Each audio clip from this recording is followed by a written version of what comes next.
How to improve scoliosis. Scoliosis is the development of an unnatural sideways spinal curvature with rotation. And we know scoliosis induces a lot of uneven forces to the spine, the surrounding muscles, tissues, and the entire body. Scoliosis is a progressive condition, meaning it is in its very nature to worsen over time, and we know scoliosis ranges widely in severity, from mild to moderate to severe to very severe. So where scoliosis is at the time of the diagnosis isn't indicative of where it would stay, especially without a proactive treatment. Scoliosis typically worsens during growth. It's the most time that commonly associated with scoliosis progression. That's why adolescent scoliosis is by far the most common diagnosis of scoliosis. It's the most common time people are diagnosed is when during this growth phase, because that's when curves actually progress the fastest. However, scoliosis doesn't really ever stop progressing. It progresses slowly in the adult form. Scoliosis progression means the size of the curvature is getting larger. And as curves get larger, the condition's effects tend to increase, and therefore it becomes more noticeable posturally, and in the adult form, more likely to cause pain. And the main effects of scoliosis in children is only posture. So meaning that we only see postural deviation, typically uneven shoulders, uneven hips, tend to be the earliest sign.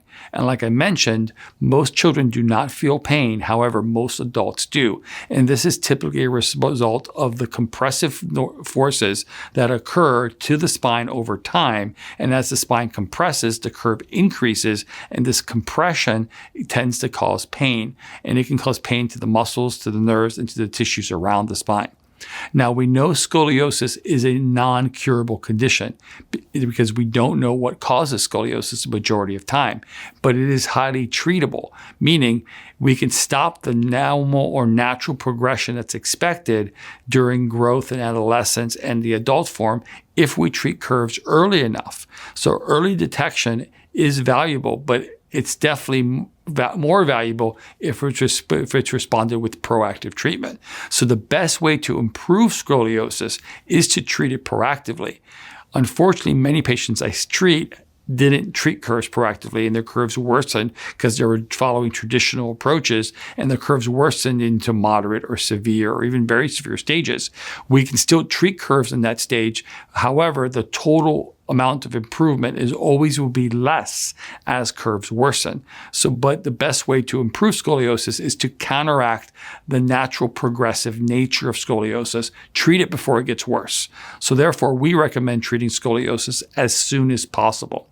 And then the method we want to use is something called a corrective or a functional or a chiropractic-centered approach to scoliosis.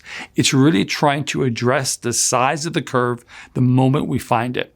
Many patients with scoliosis that experience pain, they may get their symptoms treated with scoliosis, and meaning they take pain medications or injections to hide what they're feeling, but they're not really improving the size of curve. So they're getting this false sense of security because they're reducing their pain, but they're not making their curve smaller, and they're just kind of kicking the problem down the road for it to come back with more severe scoliosis, leading to more severe effects. Conservative treatment typically involves reducing the size of curve on a structural level. If the curve reduction isn't the ultimate goal of the treatment model, you're not treating the scoliosis, you're treating the effects. Typically, conservative treatment involves treating scoliosis as soon as possible at the time of diagnosis and reacting towards the size of curve the minute you find it, as opposed to letting the curve getting bigger and then trying to reduce it after the effects have gotten worse. And also normally involves integrating multiple forms of treatments, meaning most effective forms of treatments just don't do therapy, just don't do exercises, or just don't do chiropractic care, or just don't do home therapy, just don't do bracing. They normally combine all of those, and they have to be combined in a very specific way. So each piece works complementary with each next piece. So they're additive in nature, not counteractive in nature. And getting these things coordinated in a very specific manner to actually achieve curve reduction is very important.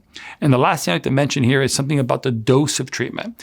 Most therapy that's done to help patients that have pain or discomfort is normally done long and slow. And that's to help people heal when they have an injury, like a car accident or like a slip and fall, or those are traditional types of therapeutic approaches for pain.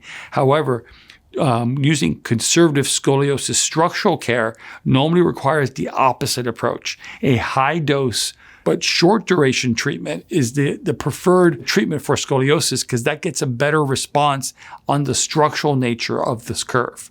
So even though traditional treatment offers like surgical responses to curves once they've worsened, the best way to improve scoliosis non-surgically is using a non-invasive, non-surgical approach that's normally administered as close to the diagnosis as possible to reduce the curve before it becomes severe, and it normally involves combining multiple treatment modalities to actually reduce the curve and make it smaller. Thanks for watching. I hope you found this information helpful. If you'd like to hear about other topics and information on scoliosis, type in the comments below and let us know. And finally, subscribe and hit the bell icon to be notified of when we publish content. Thanks.